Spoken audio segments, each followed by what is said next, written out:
They were presenting you the following suspects under warrant, and the most famous, the group doing things,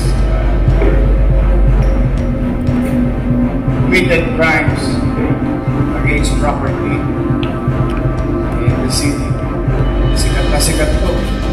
Ayaw kayo ng konti, baka madura ang bail. Ayan. In Kurt Russell Del Rosario, alias Russell, top 4, district level, statutory rape, Pagdakan Police Station number 10.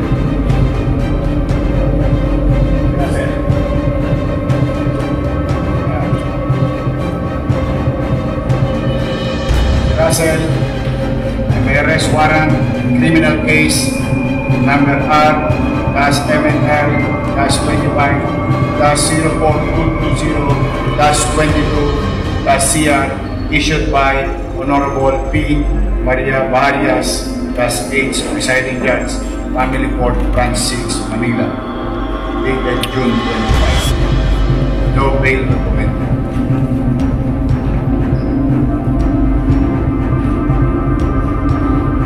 Number 2, Nino Cortez E. Branzuela, alias Cuyano o alias Nino, Top 7 Regional Level, Raid,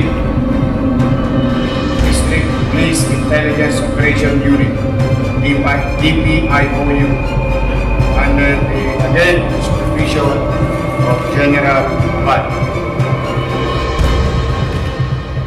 Warrant of arrest with criminal case number R-MNL-18-1042-85-CR issued by Honorable Marister B.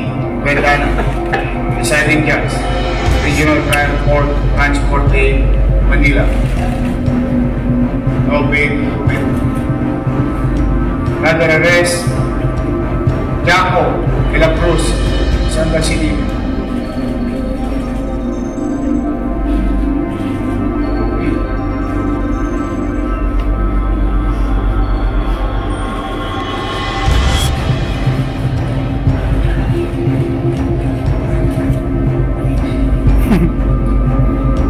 Number 3, Jaco de la Cruz in Cabasares, Back 5, District Level, murder by Barbosa Police Station, Precinct 14.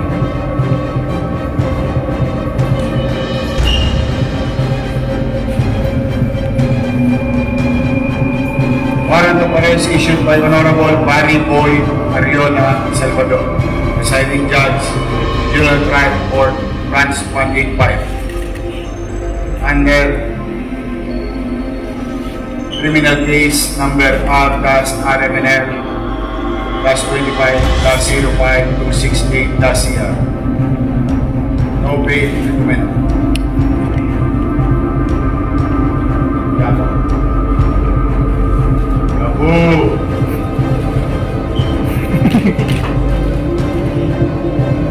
Number 4, Juan Ian Valdemar E. Labadero, Top 1, Station Level, Kidnapping.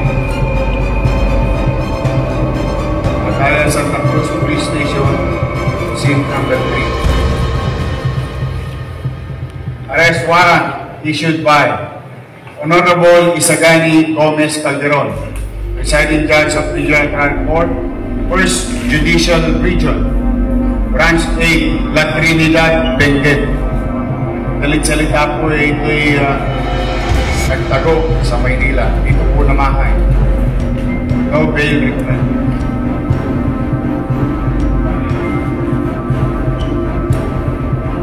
Marilyn Ponce in Artajo, Top 2, Station Level, violation of Section 5 and 11, Article 2, RA 9165.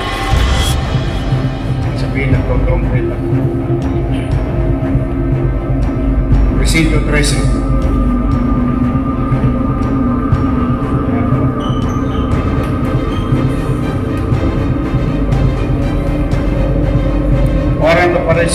by Honorable Grace B. Chavez D. Presiding Judge, Regional Crime Court, Branch 177, Manila. No bail recommended. Ito na po yung panglima, o what you call the Dura-Dura Group. Kung maalala niyo yung mga nagpa-viral, nag-videoan, noong araw, salisi lang. Ito, may style na. Sabi may durakan, kasi ipitin ka, masasalisi lang. Ito yung grupo, hindi lang po isa.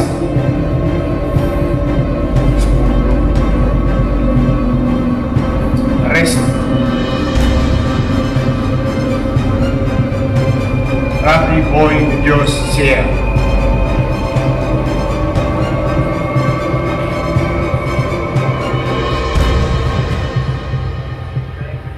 Randolph Dato E. Marin. Kyle Robbie Cachiler Maduli. Jomar Carnate E. Anyahur.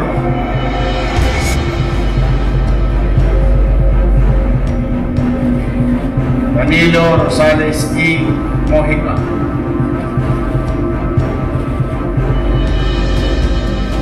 Maria Cristina Luceño E. Bruno. Ayun yung kumplina.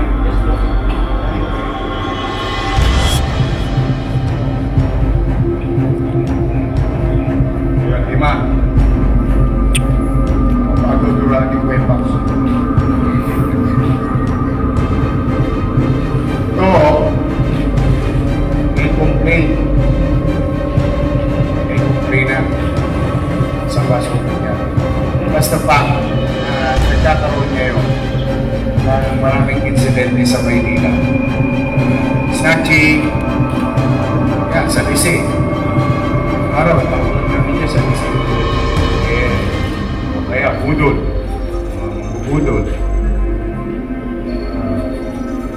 But at least, I am happy to report to you sa ating mga kababayan sa Luzon na itong mga kriminal, pagbago man sa Maynila, kung tumakbuman, ginawa nila yung krimen sa Maynila, hahapunin natin sila.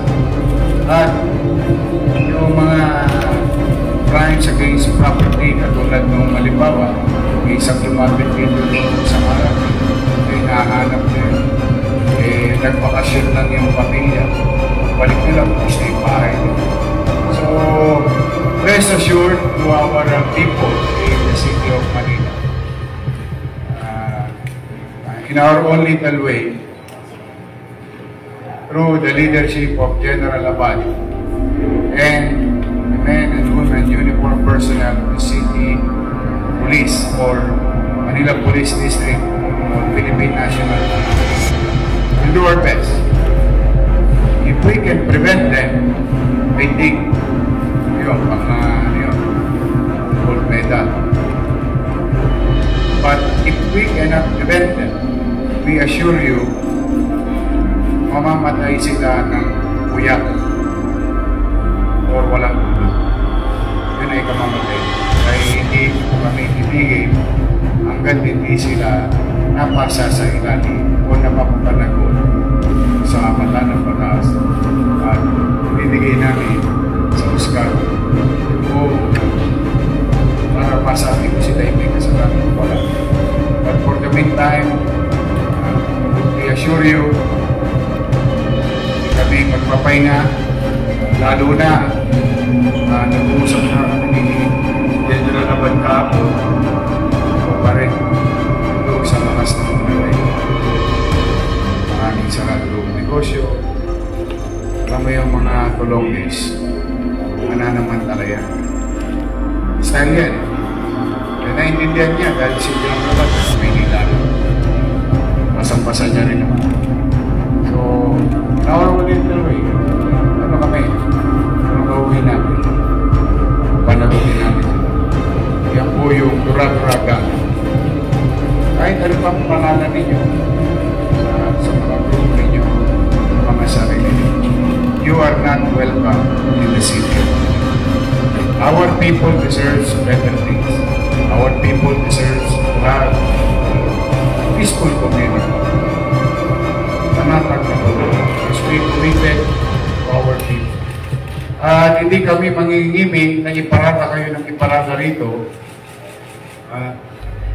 At the very least, inform the public that things are being acted upon. At hindi naman magsisikat lang. Tulong-tulong ang inyong PNP at ang pamalang usul. So, ladies and gentlemen, thank you for your time. You may now ask questions to particular officers or maybe my own little way. Kung meron may katanungan sa amin, Vice Mayor, sagutin namin. Thank you for your